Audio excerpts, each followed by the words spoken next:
Assalamualaikum warahmatullahi wabarakatuh.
Asyhadu an la ilaha illallah.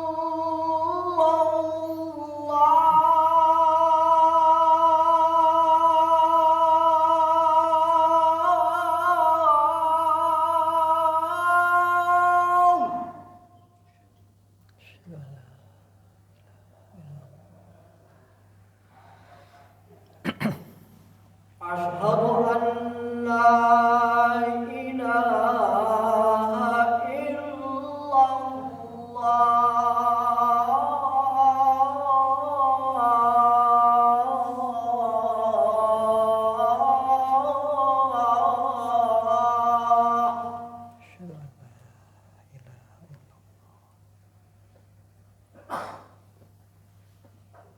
Asyhadu anna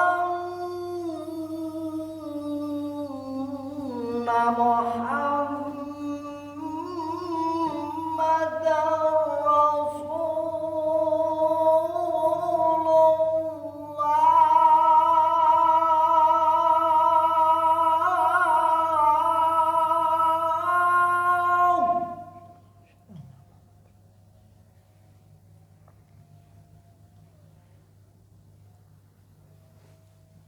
Asyhadu anna Muhammadar Rasulullah.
Innal hamdalillah nahmaduhu wa nasta'inu bihi wa nastaghfiruh wa na'udzu billahi min shururi anfusina wa min sayyiati a'malina.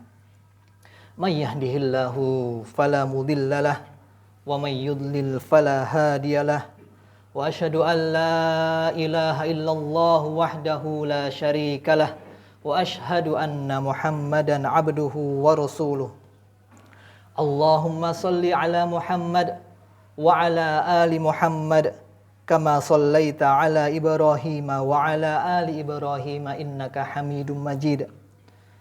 Ya ayyuhalladzina amanu taqullaha haqqa tuqatih wa la tamutunna illa wa antum muslimun. Ya ayyuhan nasu taqu rabbakumul ladzi khalaqakum min nafsin wahidah wa khalaqa minha zawjaha wa bassa minhuma rijalan katsiran wa nisaa'a wattaqullaha alladzi tasaaluna bihi wal arham innallaha kana 'alaikum raqiba. Ya ayyuhalladzina amanu taqullaha wa qulu qawlan sadida yuslih lakum a'malakum wa yaghfir lakum dhunubakum. Wa man yuti'illaha wa rasulahu faqad faza fawzan 'azima. Amma ba'du fa inna khairal hadithi kitabullah wa khairal hadyi hadyu Muhammadin sallallahu alaihi wa ala alihi wa sallam wa syarrul umuri muhdatsatuha wa kullu muhdatsatin bid'ah wa kullu bid'atin dhalalah wa kullu dhalalatin finnar. Jamaah sidang Jum'ah, a'azzani wa a'azzakumullah. Di dalam kehidupan kita, masing-masing dari kita bekerja dan berkarya dengan berbagai bidang yang beragam. Dan umumnya, setiap bidang pekerjaan yang di sana kita bekerja dan berkarya, kita ingin agar hasil pekerjaan kita, hasil karya kita diterima. Diterima oleh pihak yang kepadanya kita bekerja atau berkarya tersebut. Seorang pengusaha catering misalnya, tentu dia ingin masakannya diterima oleh konsumennya, laku dan dibeli. Diterima berarti akan dibeli dan akan memberikan manfaat untuk dirinya. Seorang mahasiswa misalnya, dia tentu ingin karyanya, tugasnya diterima oleh dosennya, oleh lembaga pendidikannya, ataupun karyawan atau desainer atau yang mengerjakan proyek-proyek tertentu, ketika sudah bekerja dan berkarya, pasti ada keinginan agar hasilnya itu diterima. Diterima oleh kliennya, oleh atasannya, oleh instansinya. Dan dengan keinginan agar karyanya itu diterima, tentu dia akan mengusahakan pada proses yang dia lakukan sebaik mungkin dia akan mengerjakannya. Sebaik mungkin dia akan mengerjakannya agar bisa menghasilkan hasil yang baik dan diterima oleh pihak yang akan dia berikan karya atau pekerjaan tersebut. Dan jika diterima itu menunjukkan karyanya bagus, pekerjaannya bagus atau sesuai dengan standar yang diinginkan. Sebaliknya jika tidak diterima menunjukkan bahwa pekerjaannya, hasil karyanya buruk atau tidak sesuai dengan standar yang diinginkan. Jika ada keinginan untuk diterima, maka kita sebagai pihak yang bekerja atau berkarya tentu ingin dan tentu mengusahakan dalam pekerjaan-pekerjaan kita dengan maksimal yang bisa kita upayakan. Nah, jamaah sekalian, a'azzani wa a'azzakumullah. Dengan pola pikir yang sama, dengan cara berpikir yang sama, pernahkah kita menerapkan pola pikir tadi ketika kita beribadah?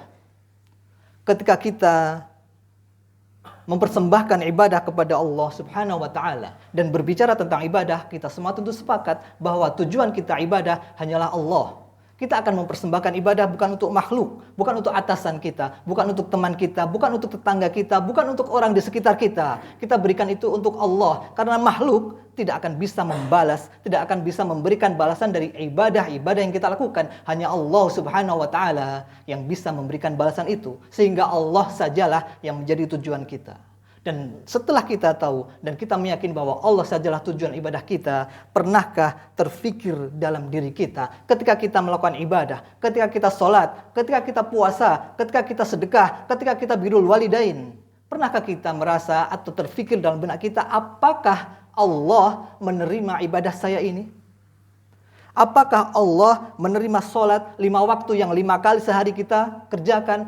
Apakah Allah menerima puasa yang sebulan penuh yang kemarin kita kerjakan? Apakah Allah menerima sedekah dari harta yang kita keluarkan? Apakah Allah menerima haji dan umroh yang itu butuh tenaga, butuh fisik, butuh uang, butuh pengorbanan yang lebih besar? Apakah Allah menerima itu semua? Pernahkah terfikir dalam benak kita ketika kita beribadah kepada Allah? Atau selama ini kita kurang memperhatikan hal ini? Kita sholat ya sholat seperti itu saja, puasa ya puasa seperti itu saja. Jika ini terjadi pada bisnis kita, pada pekerjaan kita, kita mengerjakan sesuatu dengan apa adanya, tanpa ada motivasi memberikan yang terbaik, tanpa ada keinginan untuk diterima, untuk di-approve, untuk dibeli, untuk laku, tentu kita akan menghasilkan karya, menghasilkan produk, menghasilkan laporan mungkin yang apa adanya. Dan bisa jadi itu ditolak, bisa jadi itu ditolak, tidak diterima. Jika itu terjadi pada bisnis, pada pekerjaan kita. Dan jika itu ditolak, maka kita yang rugi. Karena kita sudah mengeluarkan waktu, tenaga, biaya. Maka perlu kita perhatikan konsep tadi ketika kita beribadah kepada Allah Subhanahu wa taala. Dan ini merupakan satu dari 2 hal yang perlu kita perhatikan ketika kita beribadah. Yaitu hendaknya kita menggabungkan antara berharap dan takut. Berharap agar Allah menerima ibadah-ibadah kita, dan takut, khawatir jangan-jangan Allah tidak menerima ibadah kita. Dan itulah 2 hal yang ibaratnya 2 sayap burung yang akan membawa burung tadi terbang. Ditambah 1 poin lagi yang ibaratnya adalah kepala burung tadi, yaitu rasa cinta kepada Allah. Sehingga ketika kita beribadah, ketika kita melakukan perintah-perintah Allah yang mungkin itu berat, yang mungkin itu butuh effort dari kita, kita akan mengerjakannya dengan penuh rasa cinta. Kita mengerjakannya dengan harapan agar Allah menerima, dan kita takut jangan-jangan Allah tidak terima. Sehingga kita akan mengupayakan apa yang bisa kita lakukan. Dan kita mengerjakan itu semua dengan cinta kepada Allah. Sehingga beban yang mungkin berat dalam ibadah-ibadah tersebut menjadi ringan karena penuh dengan perasaan cinta kita kepada Allah. Jamaah Jumat, a'azzani wa a'azzakumullah. Jika sudah ada perasaan itu dalam diri kita, artinya kita sudah tersadarkan bahwa ketika ibadah, kita itu perlu mempunyai rasa harap agar Allah menerima ibadah kita. Jika kita telah memahami hal itu, maka mungkin ada pertanyaan dalam diri kita. Bagaimana tandanya? Tanda yang bisa kita ketahui apakah Allah menerima ibadah kita atau tidak. Karena ketika seseorang menyodorkan proposalnya misalnya, kemudian diterima, maka dia akan bergembira. Berarti tujuannya berhasil. Akan tapi ketika kita ibadah kepada Allah, kita tidak bisa memastikan apakah Allah menerima atau menolak ibadah yang sudah kita lakukan. Oleh karena itu ada sebuah kaidah yang sering dijelaskan oleh para ulama terkait hal ini. Yang ini menjadi sebuah indikasi awal bagi kita untuk mengetahui apakah ibadah kita itu diterima Allah atau tidak diterima. Kaidah ini adalah sebuah ungkapan, al-jaza min jinsil amal. Balasan itu sesuai dengan jenis amalan. Dan ini sebuah kaidah yang insya Allah kita sepakati bersama. Seorang yang berbuat baik, dia akan diberi balasan kebaikan. Sebaliknya seorang yang berbuat buruk, dia juga akan mendapatkan keburukan dari apa yang sudah dia kerjakan. Nah, berdasarkan kaidah tadi, jika itu sebuah kebaikan, jika amal ibadah kita itu benar sebuah kebaikan, maka pasti Allah akan terima. Dan ketika Allah sudah menerima, maka Allah akan membalasnya lagi dengan kebaikan. Berdasarkan kaidah tadi, al-jaza min jinsil amal. Balasan itu sesuai dengan amal kebaikan. Dan ini sesuai dengan apa yang Allah firmankan dalam surah Ar-Rahman. Hal jazaul ihsani illal ihsan. Tidak ada balasan kebaikan kecuali kebaikan pula.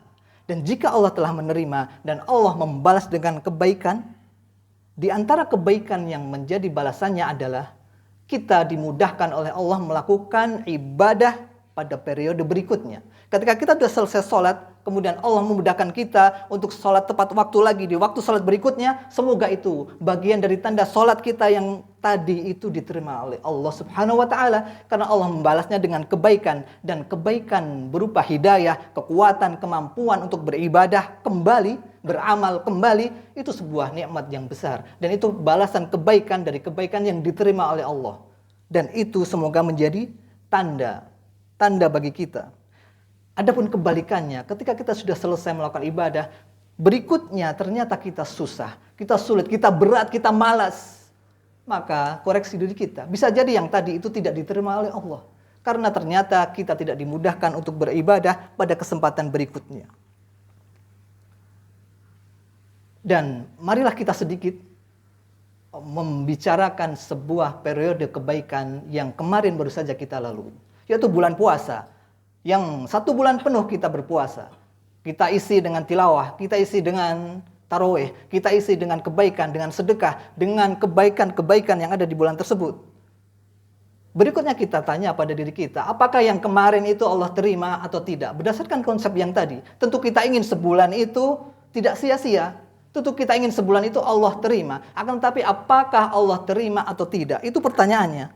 Sholat kita, puasa kita, tilawah kita, sedekah kita, Allah itu terima atau tidak? Dengan pola yang tadi, kita punya indikasi awal yang bisa kita lihat masing-masing dari diri kita, melihat sendiri. Indikasinya adalah pasca Ramadan. Pasca Ramadan, apakah Allah memudahkan kita untuk tetap beribadah sebagaimana bulan Ramadan? Meskipun tidak bisa dipungkiri, bulan Ramadan itu istimewa, dan kita tahu Nabi bersabda bahwa di bulan itu setan-setan gembongnya itu dibelenggu, dan itu kita terbantu, dan kita saksikan diri kita itu lebih bersemangat beribadah di bulan Ramadan dibandingkan bulan lain. Akan tetapi meskipun demikian, ketika pasca Ramadan kita itu turun drastis, kita tidak bisa stabil, kita tidak bisa mempertahankan ibadah kita. Apakah ini tanda tidak diterimanya amal kita di bulan tersebut? Kita lihat pada diri kita masing-masing. Pasca Ramadan, apakah puasa kita masih bisa berlanjut? Masih bisa kita puasa Syawal? Masih bisa kita puasa Senin Kamis? Masih bisa kita puasa Ayyamul Bid? Salat yang kita penuhi dengan salat tarawih, masih bisa kita lanjutkan qiyamul lail meskipun 1 rakaat witir di malam-malam pasca Ramadan. Kita lihat pada diri kita. Tilawah kita yang kita mungkin 1 kali khatam, 2 kali khatam.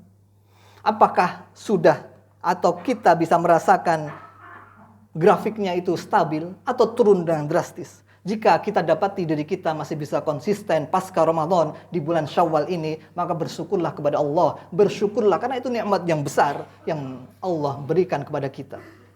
Sebaliknya, apabila kita melihat diri kita turun drastis selepas Ramadan terjun bebas, maka segera cek diri kita. Ada kesalahan apa saya di bulan kemarin dan di hari ini? Ada kesalahan apa? Apakah ibadah-ibadah saya itu hanya rutinitas saja, ikut-ikutan saja? Cek diri kita, kesalahan apa dan segera kita perbaiki. Agar kita bisa beribadah kepada Allah dengan penuh harapan Allah menerima ibadah kita. Dan kita bisa melihat indikasinya. Jika kebaikan kita diikuti dengan kebaikan berikutnya, semoga itu bagian dari tanda bahwa kita diterima ibadahnya. Jika tidak demikian, maka tugas kita memperbaiki diri. Dan memang kita setiap harinya berdosa, jamaah sekalian. Baik yang berbicara maupun yang mendengarkan, setiap harinya berdosa. Akan tetapi sebagaimana Nabi sabdakan, yang terbaik dari yang berdosa adalah yang bertaubat. Dan inilah yang Nabi sabdakan, wa'adbi is-sayyi'atal hasanata tamhuha. Jika kamu melakukan kesalahan, ikutilah dengan kebaikan. Maka kebaikan itu akan menghapuskan kesalahan yang kamu perbuat. Yang kamu lakukan di periode sebelumnya akan diperbaiki ketika kita ikuti dengan kebaikan di masa ini. Aqulu qouli hadza wa astaghfirullaha li wa lakum.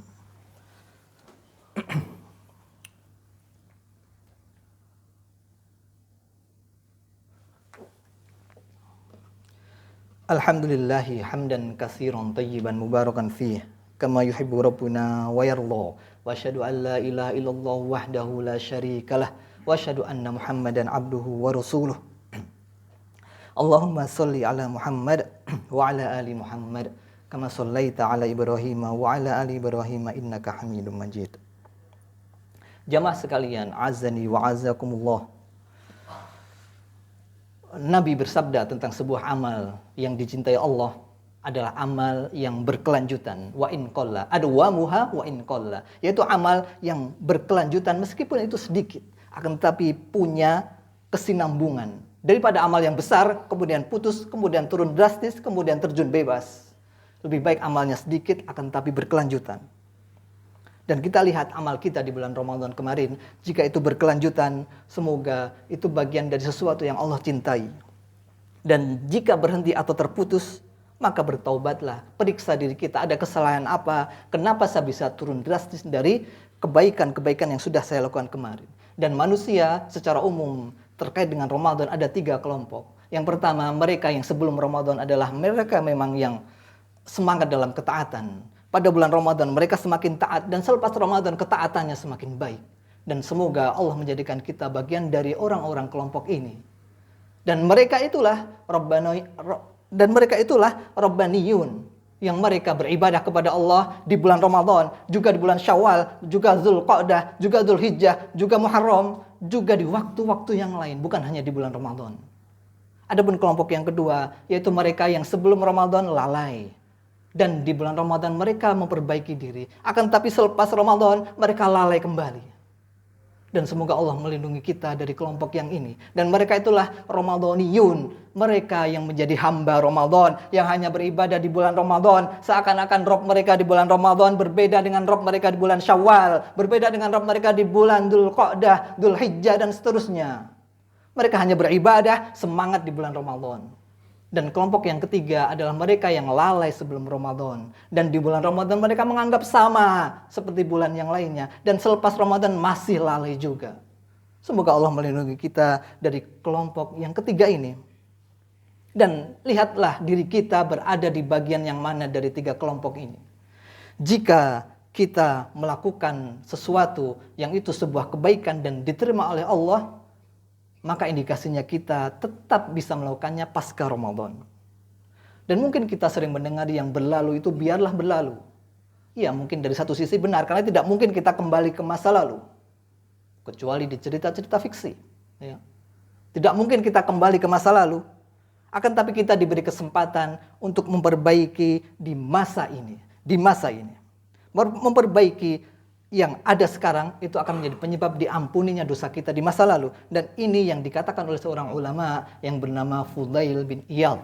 Fudail bin Iyad. Silahkan nanti jemaah sekalian browsing, bisa cari profil ulama ini. Beliau dahulunya adalah seorang perampok yang hebat. Yang dengan kehebatannya dia bisa merampok sendirian tanpa tim, berhasil dengan perampokannya dan ditakuti oleh kafilah-kafilah dagang yang melalui daerahnya. Akan tapi Allah berikan hidayah dan Allah berikan petunjuk dan beliau menjadi seorang ulama. Dan beliau pernah mengatakan sebuah perkataan tentang masa lalunya yang kelam. Yang ini menjadi nasihat kita semua. Yang kita tidak bisa merubah masa lalu itu. Akan tapi kita bisa di saat ini ketika Allah masih memberikan kesempatan di waktu ini. Beliau berkata, tuhsinu fima baki yukfar laka ma malo. Berbuat baiklah kamu terhadap sisa umurmu. Kita tidak tahu sisa umur kita berapa. Setahun, 2 tahun, sehari, 2 hari. Tapi sisa yang sekarang inilah yang dimaksud. Berbuat baiklah di sisa umur kamu, yukfar laka ma madha. Maka engkau akan diampuni kesalahanmu yang telah lalu. Engkau akan diampuni kesalahanmu. Tugas kita adalah memperbaiki yang sekarang. Yang lalu biarlah berlalu menjadi pelajaran bagi kita. Jika memang di Ramadan kemarin kita banyak kekurangan, kita banyak kelemahan. Akan tapi sebaliknya beliau melanjutkan, fa innaka in asa'ta fima baqi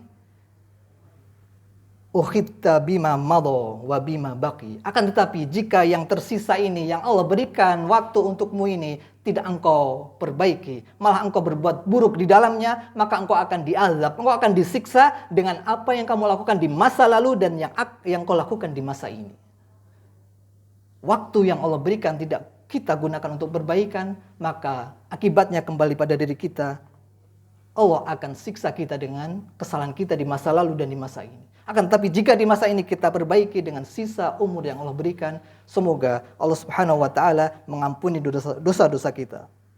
Dan Ramadan jamaah sekalian memberikan banyak pelajaran dan jadikan itu bekal 11 bulan ke depan. Ya. Jangan jadikan event yang biasa saja. 11 bulan ke depan dan semoga Allah mempertemukan kita lagi dengan bulan Ramadan dan mengisinya dengan kebaikan. Jika kita berhasil menjadikan Ramadan sebagai bekal 11 bulan ke depan dalam kehidupan keseharian kita, maka bersyukurlah kepada Allah, pujilah Allah atas hidayah yang Allah berikan kepada kita. Namun apabila jika kita meninggalkan Ramadan tanpa bekas, tanpa pengaruh, tanpa asar yang menjadikan diri kita itu bertambah baik pasca Ramadan, bahkan 11 bulan ke depan tidak ada perbaikan dalam diri kita, maka celalah diri kita, tangisi diri kita, dan perbaiki diri segera mungkin. Sehingga kita bisa berharap Allah Subhanahu wa Ta'ala menjadikan sisa-sisa umur kita ini sebagai sebab diampuninya kesalahan kita di masa yang telah lalu. Bertaubatlah dan jangan tertipu dengan ucapan syaitan yang mengatakan engkau sudah terlanjur melakukan kesalahan, engkau sudah terlanjur basah misalnya, engkau sudah terlanjur melakukan kesalahan-kesalahan yang tidak mungkin Allah terima taubatnya. Allah tidak demikian. Nabi bersabda bahwa Allah membuka tangannya di siang hari untuk menerima taubat orang yang bermaksiat di malam tadi. Dan Allah membuka tangannya di malam hari untuk menerima taubat orang yang bermaksiat di siang hari. Dan Rabb kita maha penerima taubat, maha pengampun dan maha pemaaf. Maka minta ampunlah kepada Allah atas setiap kesalahan yang kita lakukan. Demikian semoga bermanfaat. Allahumma salli ala Muhammadin wa ala ali Muhammad kama sallaita ala Ibrahim wa ala ali Ibrahim innaka Hamidum Majid. Allahumma ighfir lil mu'minina wal mu'minat wal muslimina wal muslimat al ahya'i minhum wal amwat innaka sami'un qaribun mujibu da'awat. Rabbana ighfir lana wal ikhwanina alladhina sabaquna bil iman wa la taj'al fi qulubina ghillan lil ladzina amanu rabbana innaka ra'ufur rahim. Rabbana ighfir lana wa liwalidayna warhamhum kama rabbawna shighara. Rabbana hab lana min azwajina wa dhurriyyatina qurrata a'yun waj'alna lil muttaqina imama. Rabbana ighfir lana dzunubana wa israfana fi amrina wa tsabbit aqdamana wansurna 'alal qaumil kafirin. Rabbana atina fid dunya hasanah wa fil akhirati hasanah wa qina adzabannar. Wa sallallahu ala nabiyyina Muhammad wa ala alihi wa sahbihi wasallam wa akhiru da'wana anil hamdulillahi rabbil alamin. Aqimis shalah.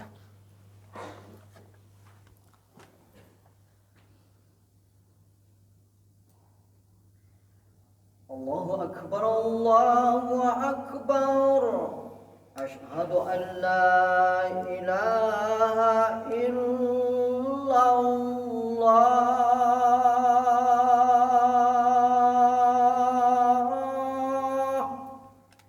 Asyhadu anna Muhammadar Rasulullah. Hayya 'alas shalah, hayya 'alal falah. Qad qamatis shalah, qad qamatis shalah. Allahu akbar, Allahu akbar. La ilaha illallah. Sawwu sufufakum fa inna taswiyatas sufuf min tamamis shalah. Safnya lurus dan rapat. Allahu akbar. Alhamdulillah hamdan katsiran. A'udzu billahi minasyaitonir rajim. Bismillah. Alhamdulillahi rabbil alamin. Ar-Rahmanir Rahim. Maliki yaumiddin. Iyyaka na'budu wa iyyaka nasta'in. Ihdinas siratal mustaqim. Siratal ladzina an'amta 'alaihim ghairil maghdubi 'alaihim waladdallin. Amin. الرحمن علم القرآن خلق الإنسان علمه البيان الشمس والقمر بحسبان والنجم والشجر يسجدان والسماء رفعها ووضع الميزان ألا تطغوا في الميزان وأقيموا الوزن بالقسط ولا تخسروا الميزان والأرض وضعها للأنام فيها فاكهة والنخل ذات الأكمام والحب ذو العصف والريحان فبأي آلاء ربكما تكذبان خلق الإنسان من صلصال كالفخار وخلق الجان من مارج من نار فبأي آلاء ربكما تكذبان رب المشرقين ورب المغربين فبأي آلاء ربكما تكذبان مرج البحرين يلتقيان بينهما برزخ لا يبغيان فبأي آلاء ربكما تكذبان يخرج منهما اللؤلؤ والمرجان فبأي آلاء ربكما تكذبان وله الجوار المنشآت في البحر كالأعلام فبأي آلاء ربكما تكذبان كل من عليها فان ويبقى وجه ربك ذي الجلال والإكرام ويبقى وجه ربك ذو الجلال والإكرام فبأي آلاء ربكما تكذبان يسأله من في السماوات والأرض كل يوم هو في شأن فبأي آلاء ربكما تكذبان سنفرغ لكم أيها الثقلان فبأي آلاء ربكما تكذبان يا معشر الجن والإنس إن استطعتم أن تنفذوا من أقطار السماوات والأرض فانفذوا لا تنفذون إلا بسلطان فبأي آلاء ربكما تكذبان يرسل عليكما شواظ من نار ونحاس فلا تنتصران فبأي آلاء ربكما تكذبان فإذا انشقت السماء فكانت وردة كالدهان فبأي آلاء ربكما تكذبان فيومئذ لا يسأل عن ذنبه إنس ولا جان فبأي آلاء ربكما تكذبان يعرف المجرمون بسيماهم فيؤخذ بالنواصي والأقدام فبأي آلاء ربكما تكذبان الله أكبر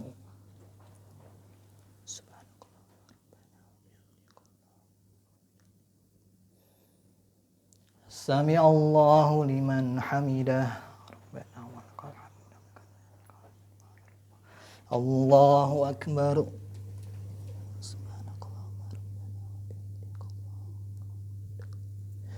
الله أكبر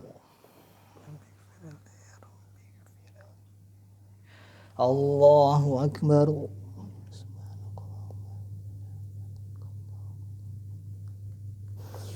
الله أكبر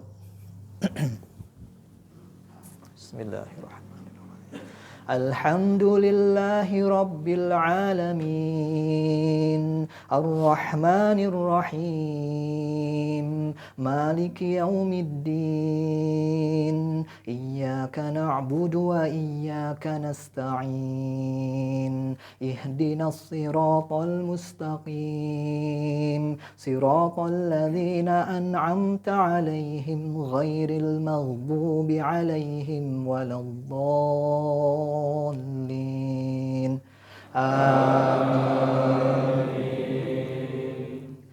هذه جهنم التي يكذب بها المجرمون يطوفون بينها وبين حميم آن فبأي آلاء ربكما تكذبان ولمن خاف مقام ربه جنتان فبأي آلاء ربكما تكذبان ذواتا أفنان فبأي آلاء ربكما تكذبان فيهما عينان تجريان فبأي آلاء ربكما تكذبان فيهما من كل فاكهة زوجان فبأي آلاء ربكما تكذبان متكئين على فرش بطائنها من استبرق وجنى الجنتين دان فبأي آلاء ربكما تكذبان فيهن قاصرات الطرف لم يطمثهن إنس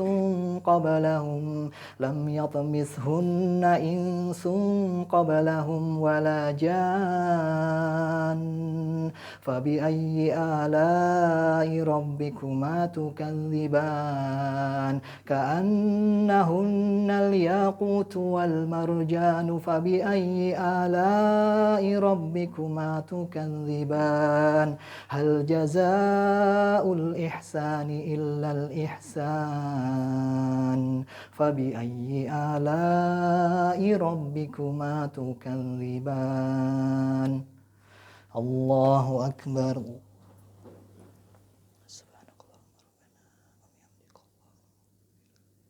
سمع الله لمن حمده الله أكبر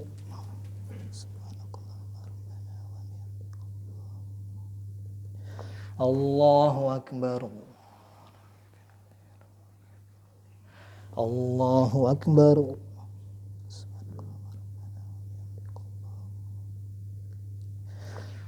الله أكبر السلام علينا أشهد أن لا إله اللهم صل على محمد وعلى آل محمد كما صليت على اللهم وعلى آل اللهم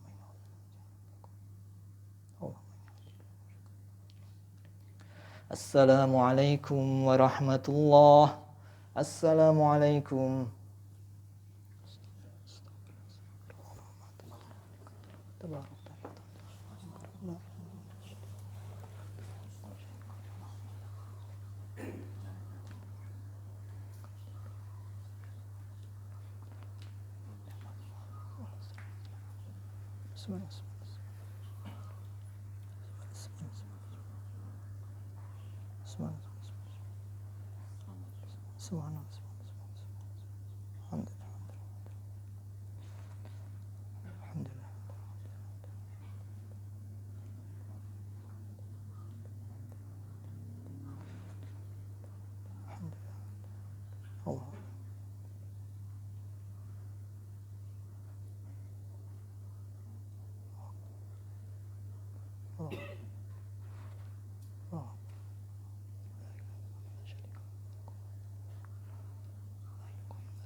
بسم الله